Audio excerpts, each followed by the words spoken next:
গ্রামে ইমরান নামে এক যুবক বাস করত। সে ছিল খুবই ধার্মিক এবং আল্লাহর ওপর তার অগাধ বিশ্বাস ছিল। ইমরানের দিনগুলো কেটে যেত নামাজ, কোরআন তিলাওয়াত এবং মানুষের সেবা করে। তার একটাই লক্ষ্য ছিল, আল্লাহর সন্তুষ্টি অর্জন করা। একদিন গ্রামের চারপাশে প্রচণ্ড খরা দেখা দিল।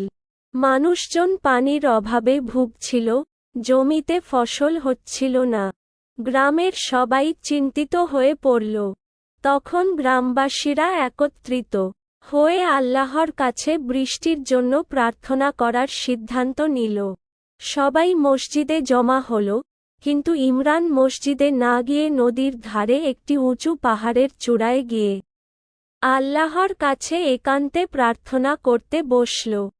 ইমরান দুই হাত তুলে আল্লাহর কাছে প্রার্থনা করল, হে আল্লাহ, তুমি তো মহান, তোমার কাছে কিছুই অসম্ভব নয়।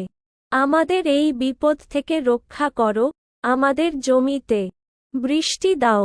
ইমরান জানত, আল্লাহ তার প্রার্থনা শুনবেন।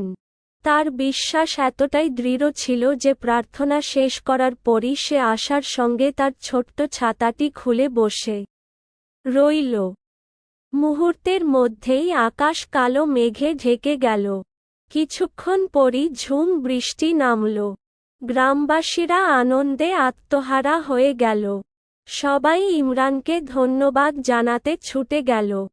তারা অবাক হয়ে দেখল, ইমরান তার ছাতার নিচে বসেছিল, যেন সে আগেই জানত বৃষ্টি হবে। গ্রামবাসীরা জিজ্ঞাসা করল, তুমি কিভাবে জানলে বৃষ্টি হবে?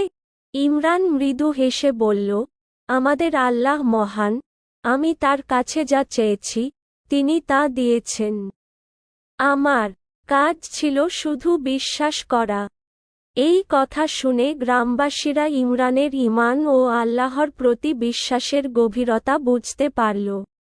তারা সবাই আরও বেশি আল্লাহর ওপর নির্ভর করা শুরু করল এবং তাদের বিশ্বাস দৃঢ় করল।